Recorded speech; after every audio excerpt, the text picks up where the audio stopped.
Okay, so hello everyone. Thank you for joining us today. Welcome to our talk, BitUnlocker, leveraging Windows recovery to extract BitLocker secrets.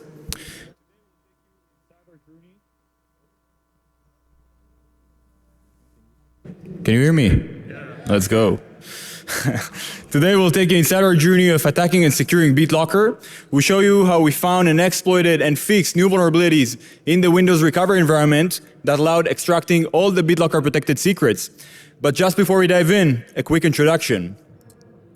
So my name is Alon, and here with me on stage is Nathaniel. We're both security researchers working with the security testing and offensive research team at Microsoft, also known as Storm. Our expertise is in vulnerability research focused on everything that happens before the operating system fully loads, covering the various boot stages and its security features, so secure boot, BitLocker, and others. But enough about us, and let's dive into our agenda. So we'll start with the research background and give an overview of BitLocker and WinRE. Then we'll dive into the vulnerabilities that we discovered, how we exploited them, and finally we'll wrap up with the research results, the fixes, and actionable BitLocker countermeasures that you can apply today. So starting with the research background. Today we'll explore a security feature that is designed to protect your sensitive data at rest. It aims to defend against theft scenarios where an attacker steals your laptop, aiming to extract your sensitive information, compromise your machine, and even backdoor it. You're here at DEF CON, surrounded by some of the brightest minds in cybersecurity, and let's be honest, some of the juiciest targets for hackers. Now picture this, you step away for a quick coffee break, and when you come back, your laptop is gone, stolen by a thief that is after your research, internal tools, credentials, and personal data. Without data at rest protection, the thief can directly access the contents of the hard disk, extract sensitive data, and even modify system files to install a backdoor, then even return the computer without detection.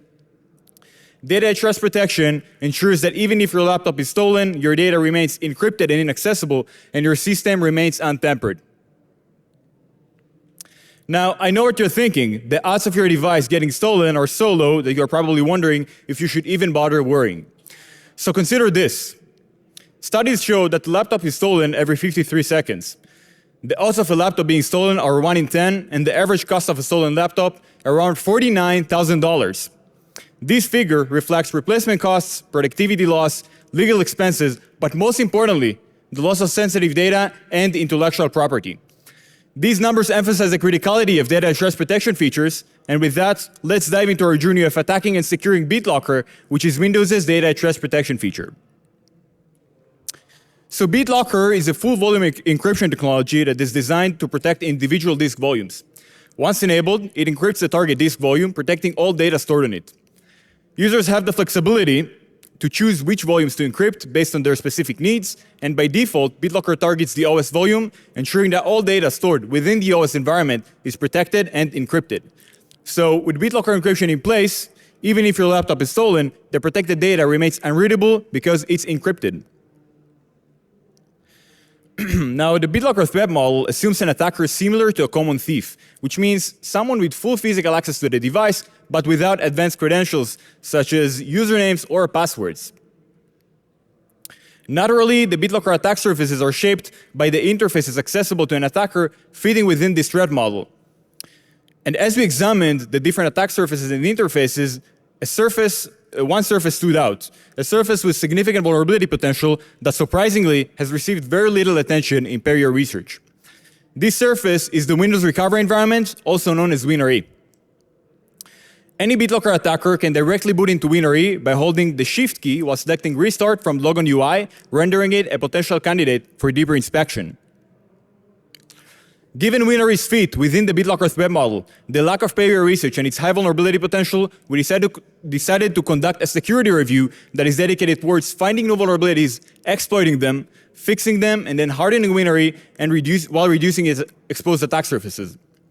The end goal of our review was to make both WinRE and BitLocker more secure and resilient. So let's take a closer look at WinRE, what it is, how it functions, and which areas present the most promising opportunities for vulnerability research. So WinRE is Windows' recovery platform, and it's designed to address critical system issues such as startup failures, persistent crashes, BitLocker errors, and more. For instance, if your machine crashes, WinRE is the component responsible for analyzing the crash, identifying corruptions, and resolving it by using its recovery tools. Now, if you use Windows, the chances are that you've encountered WinRE at least a few times in your lifetime.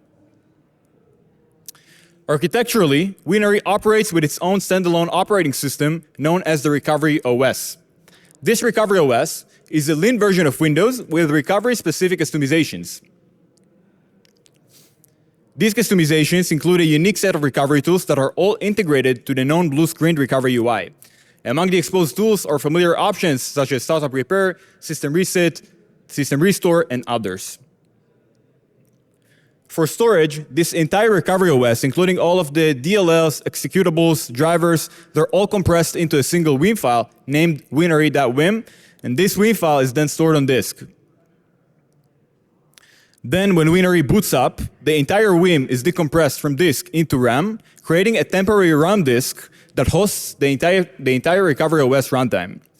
Any changes made within this environment, within the RAM disk, are not saved back to the original WinRE WIM file, making the recovery OS inherently volatile.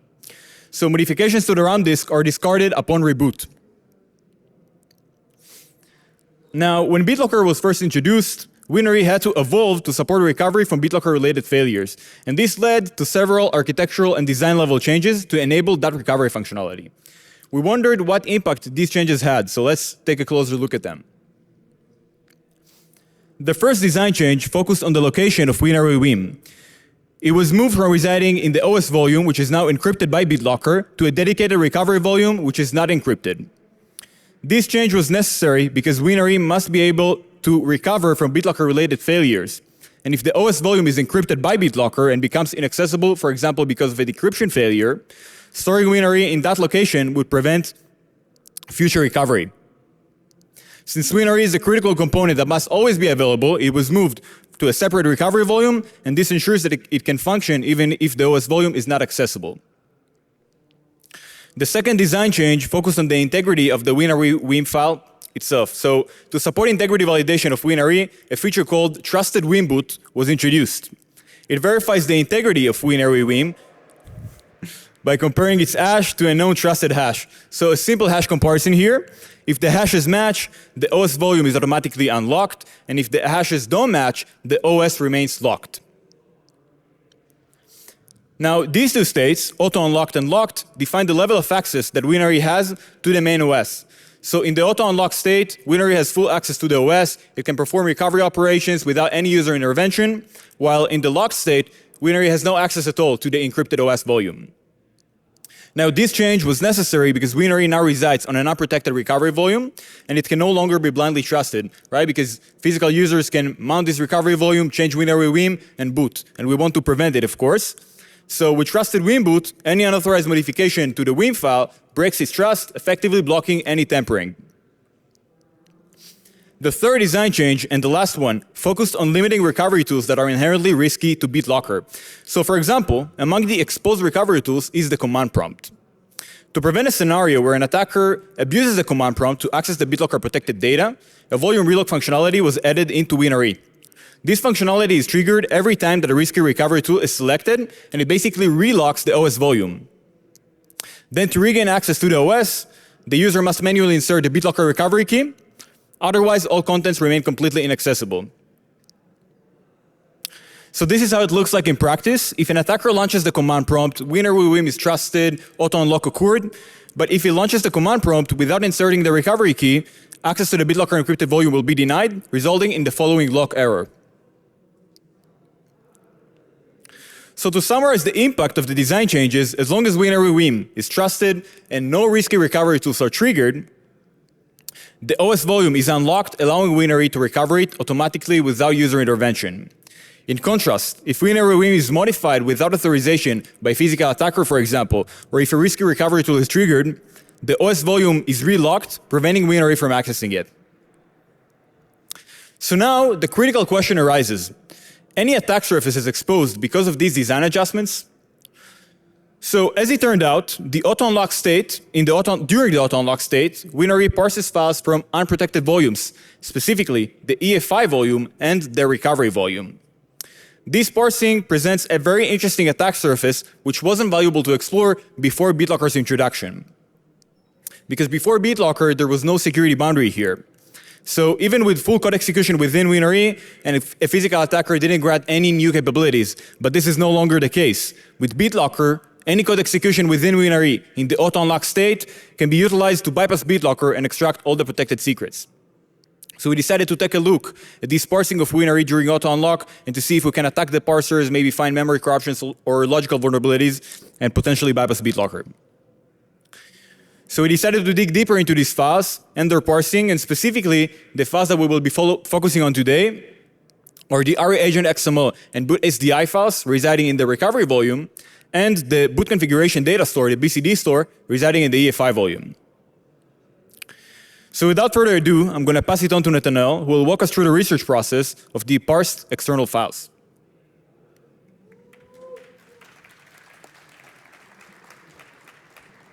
Thank you. So let's begin with the boot SDI file. The SDI stands for System Deployment Image Format, and it is optionally used for booting from virtual disk into RAM disk. This format consists of multiple binary blobs, with certain blobs being essential for the RAM disk boot process. Below, you can see the layout of RAM disk in memory, which contains the OS disk image and more. When an SDI file is specified, it gets appended to the virtual disk within the allocated RAM disk memory region. In our scenario, we are trying to boot Windows recovery from a WIM file. The boot SDI will contain a WIM blob, which contains an offset to the appended trusted WinRE WIM. Additionally, the boot SDI must contain an empty NTFS volume. This empty volume enables the in-memory WIM to be presented as NTFS volume, ensuring compatibility with other Windows components. Now let's briefly examine a pseudocode that demonstrates this process. The code retrieves the sizes of both the SDI and the WIM files, then allocates buffer large enough for both. Next, the SDI data is copied to the beginning of the RAM disk image buffer. Then the WIM data is loaded and positioned immediately after the SDI data. During this process, the loading API computes the WIM hash for validation. If the hash validation fails, the main noise volume gets relocked. Finally, the WIM address is determined by adding the WIM offset stored in the SDI to the RAM disk buffer address. Notably, there is no verification linking between the WIM being used to the one that was hashed earlier, allowing the offset to be set arbitrarily.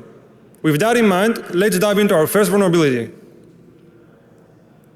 We know that WinRE WIM must pass hash validation when loaded immediately after the SDI. However, the boot SDI itself undergoes no validation whatsoever.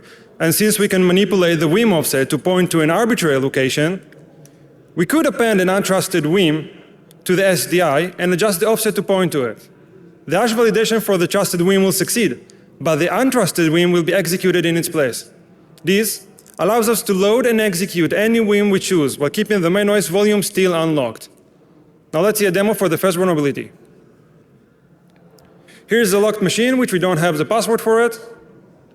We press on Shift Restart to reboot into WinRE. Once we are in WinRE, we'll execute the exploit we prepared beforehand. Now during boot, the main OS volume gets automatically unlocked by BitLocker. We reach WinRE UI actions, we select troubleshoot, then we select advanced options. Then we select command prompt. Now the main OS volume got relocked. We don't have the key, so we skip this drive.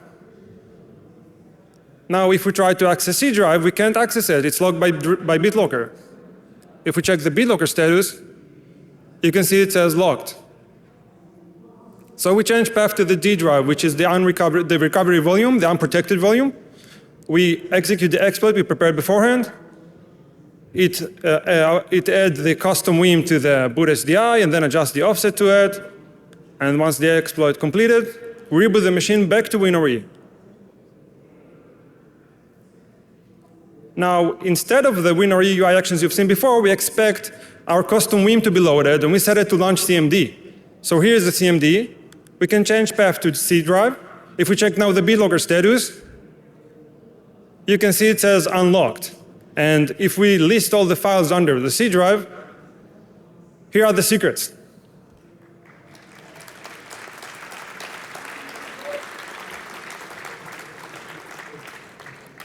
Thanks.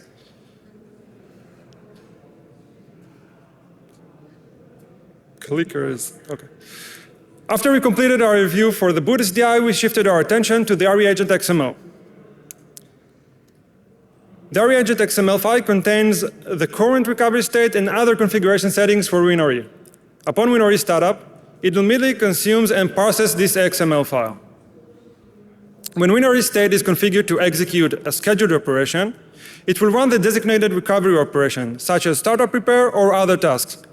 All of this occurs prior to reaching the UI actions you've seen before. Today, we will talk about two scheduled recovery operations that can get arbitrarily executed by modifying the state in RE agent XML. First offline scanning and then WinRE applications. Starting with offline scanning operation. These operations allow running AV scan from within WinRE against the main OS. It is mainly used against malware that does not run inside WinRE. We found we can control which app performs the scanning, though there are a couple limitations. First, the offline scanning is performed only by executing applications from within the main OS volume. Second, this application must be digitally signed by Microsoft or WHQL. Third, the signatures must be embedded within the binary itself. We searched for all default applications that satisfy these requirements, and we discovered approximately 30. No, CMD is not among them. And we could not execute all the applications on that list, mainly due to compatibility reasons.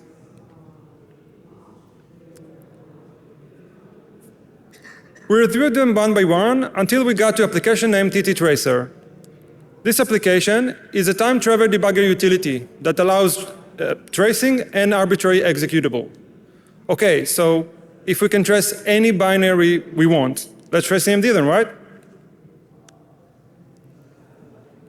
Now let's go over the complete flow. Before starting the machine, we set the recovery state in RE agent XML to schedule offline scanning operation. The XML is then parsed by WinRE.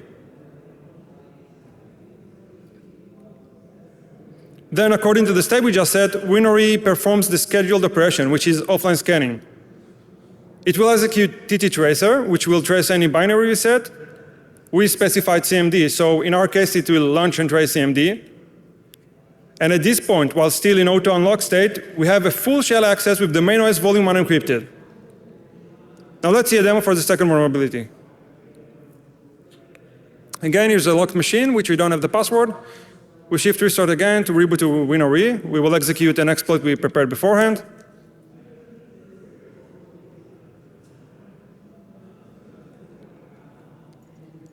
Once we reach WinRE, we select troubleshoot, then advanced options, then command prompt. It prompts it will ask for the BitLocker key. We don't have it, so we skip this drive. Again, if we try to access C drive, you can see it says locked by BitLocker. If we check the BitLocker status again, it will say locked. Now we change path to the D drive, which is the recovery volume, the unprotected volume. We execute the exploit we prepared beforehand. It sets TTTracer to in the scheduled offline operation. And once the exploit completed, we just reboot the machine back to WinRE. Remember, this is the recovery volume, unprotected volume. We can do anything we want in it. Now, instead of the UI actions, we expect an application to spawn. So here is TTTracer. And it asks us to accept the ULA. We accept it. And CMD is launching, as you can see. Now we can change path to C drive. And if we check the BitLocker status, you can see it says protection on and unlocked. If we list the files under the C drive, we can see again the secrets. There are.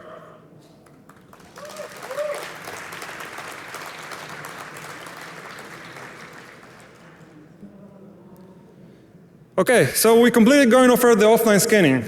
Let's proceed with WinRE applications. Another scheduled operation we can configure is WinRE apps, which allow us to run application within WinRE. If this application are trusted, they get executed while the system remains in auto unlock state. Otherwise, they run after the main OS volume has been relocked. We went looking for the hash validation process, And we found that trusted applications are registered within the WinRE registry using their executable name and the file hash. The registry resides within the Vim file, and the physical attacker cannot modify it. Any alterations to the Vim would change its hash, causing the main OS volume to be relocked during the boot hash validation. Now, when WinRE is scheduled to run trusted application, it first calculates the hash of the target application, then searches for a match in the registry. If a match is found, the application is marked as trusted. If no match exists, the application is marked as untrusted. The main OS volume gets relocked, and then later the application still gets executed, but with the main OS locked. So overall, that sound as WinRE trusted apps validation is solid and works properly, right?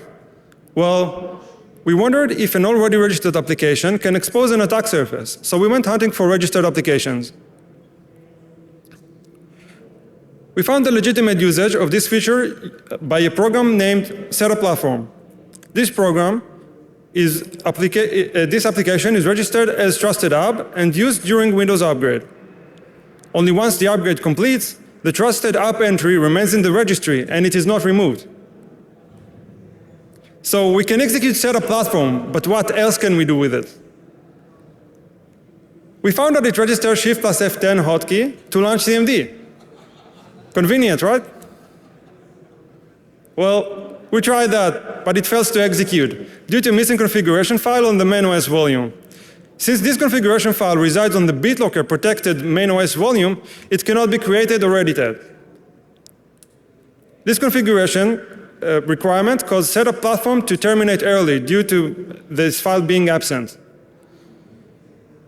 Now, the time window between the hotkey registration and the process exit is very short. It's quite impossible to trigger this hotkey manually. So we wanted to find another way to trigger CMD. We went back to analyze Setup Platform. That is when we discovered something really interesting. Immediately after registering the CMD hotkey, the application searches for a file named Setup Platform INI on the recovery volume, which is the unprotected volume. And we can fully control it. Now, by configuring this file properly, Setup Platform will trigger a message box, which prevents the applications from continuing the execution, essentially blocking the application from early termination. That will open an infinite time window to spawn CMD and type anything we want in it. Now let's see the complete flow. We modify our agent.xml and set the state for scheduling trusted app. More specifically, we set Setup Platform to get executed. WinRE then validates this app can be trusted. The validation succeeds and the main OS volume remains unlocked. Next, Setup Platform gets executed. It registers the hotkey for CMD, which is Shift plus F10. It then looks for Setup Platform INI file and loads it, which will trigger a message box. This way, the process got blocked and won't continue until we press OK. Now, we can simply press on Shift plus F10 to trigger the CMD.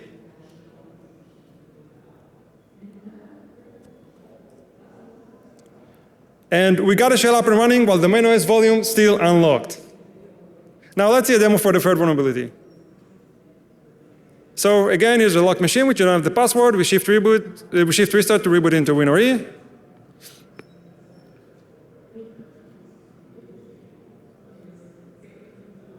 In the UI actions, we select troubleshoot, advanced options, command prompt. We don't have the key, so we skip this drive. Now we will try to access again the C drive. You can see it says locked. We'll check BitLocker status again. It says locked, protection is on. Now we change path to the D drive, the recovery volume, the unprotected volume. We execute the exploit we prepared beforehand. We set Setup Platform to get executed. We write down the Setup Platform INI file, and next we reboot the machine. Now instead of DUI actions this time, we expect our Setup Platform to get executed, and we set Setup Platform INI, so we expect a message box. And here is the message box. Now we can simply press on Shift F10, we spawn the CMD. If we change path to C, we can change it. If we check the BitLocker status, it says protection on. And the BitLocker status is still unlocked. Now we can just list the files under the G drive, get the secret. Here it is.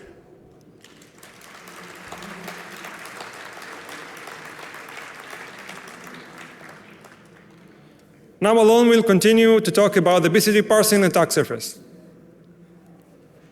Thanks, Nathaniel. We have one more demo, guys, so stay tuned. So let's move on to attacking the BCD parsing. So first things first, for those of you who are unfamiliar with BCD and what it stands for, BCD stands for boot configuration data, and it's basically the file that defines how Windows boots. It stores the boot entries, controls the boot parameters, recovery settings, and many more boot-related configurations.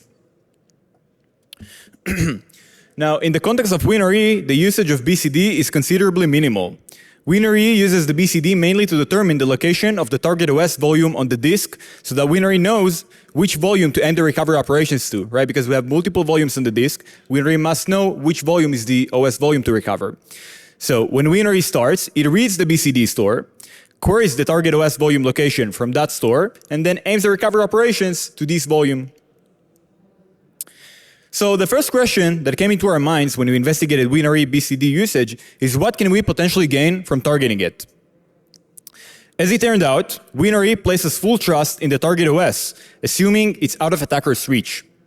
Now, generally speaking, this assumption is solid from a design perspective because with BitLocker enabled, the target OS is encrypted and the attacker has no access whatsoever. So it's safe to store the configurations, query these configurations, and not further validate them because, again, a physical attacker can't change anything in the main OS. It's encrypted. Having said that, since the target OS location is defined in the BCD, which we could modify, we began to question this trust assumption. Could BCD manipulations allow us to undermine it? So what if we could trick WinRE into thinking that an attacker-controlled volume is actually the trusted BitLocker encrypted one?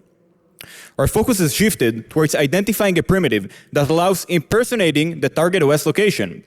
The goal is to manipulate the target OS volume to point to an attacker volume, such as the recovery volume, instead of pointing to the trusted BitLocker encrypted one.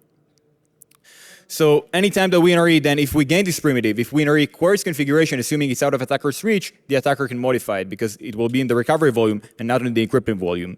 So this primitive, if gained, would break the trust assumption. So we already know that the target OS location is controlled in the BCD, as we just mentioned, which we can directly modify. So what happens if we change the location directly in the BCD? Well, theoretically it's possible, but it isn't valuable. Let me explain. The target OS location isn't used only by WinRE, but also by the boot manager, which uses it to know which volume it should auto-unlock for WinRE so that WinRE is able to access the OS. So any change to the BCD store would affect both the boot phase and the OS phase. In this specific scenario, if we modify the target OS to point to the recovery volume, it would prevent the boot manager from auto-unlocking the BitLocker encrypted OS volume. And this encrypted volume contains the secrets that we are after. So in this state, even it breaks the trust assumption, but even with full code execution within WinRE, we're not able to access the secrets. And that's why it's not valuable. Our primitive must not interfere with the boot procedure and the auto-unlock functionality. We must go deeper. So we decided to dig deeper into the way that WinRE searches for the BCD store. Any potential flaws at this stage would not interfere with the auto-unlock functionality because it executes afterwards. So to locate the BCD store, WinRE iterates over disk volumes and searches each one for the store. The first store that is found is the one used to further calculate the target OS location. So a simple volume iteration logic.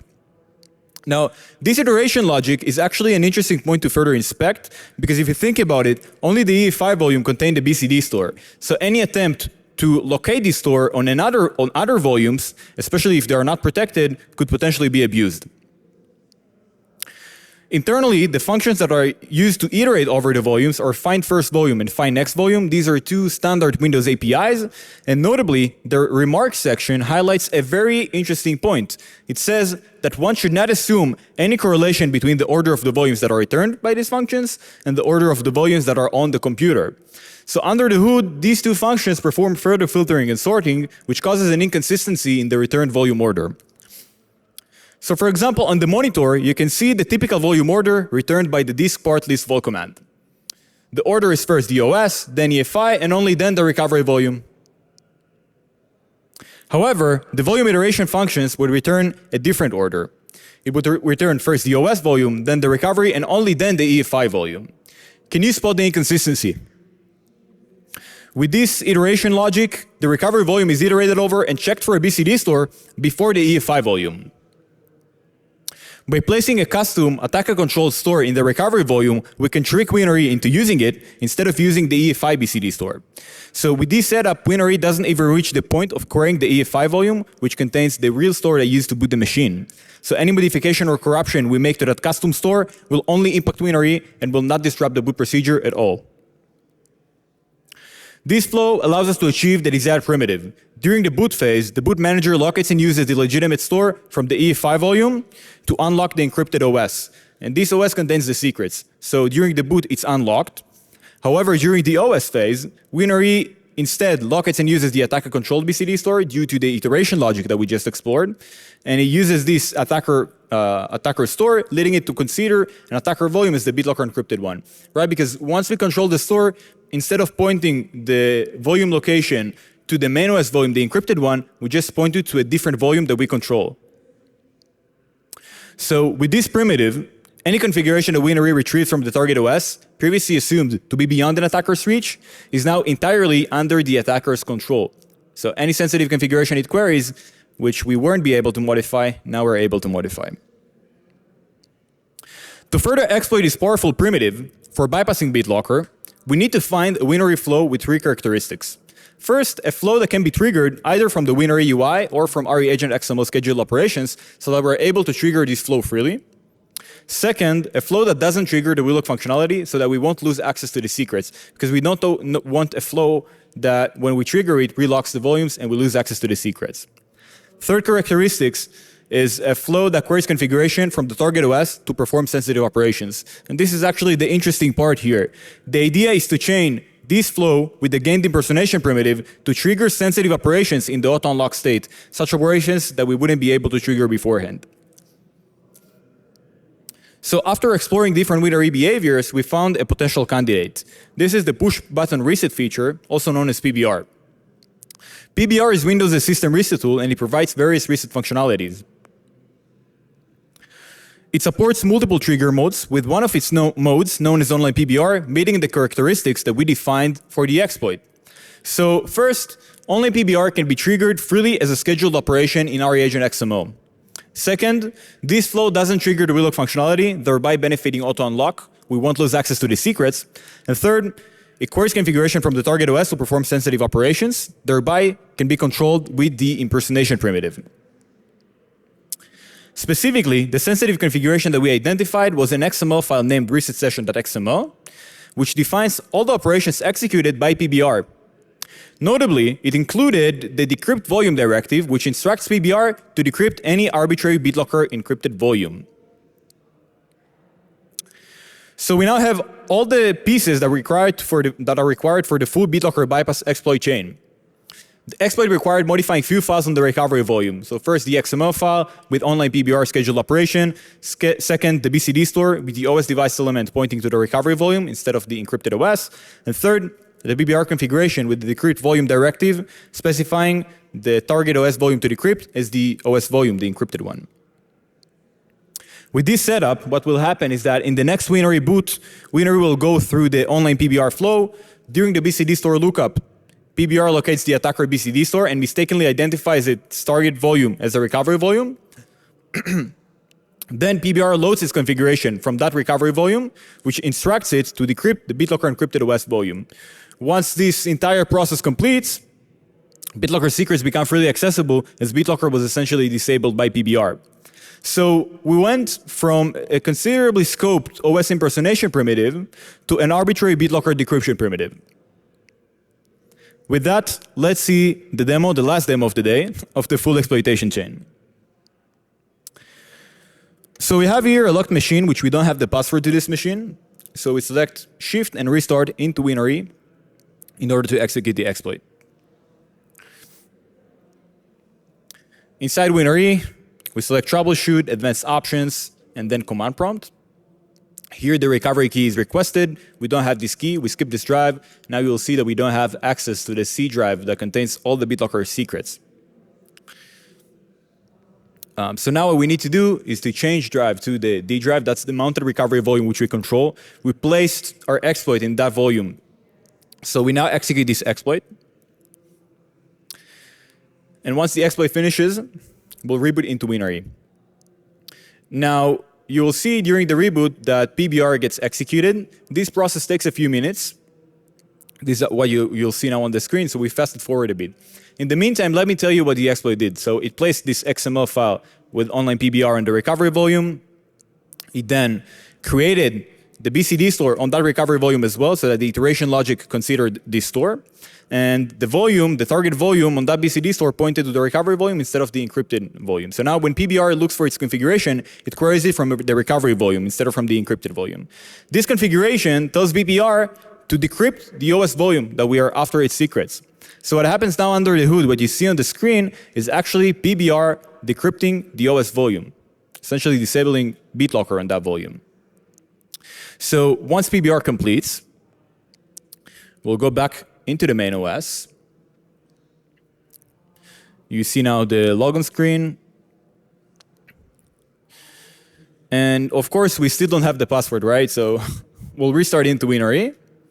And once we're in WinRE, we'll check what is the current status of PBR, of BitLocker. So select troubleshoot, advanced options, command prompt.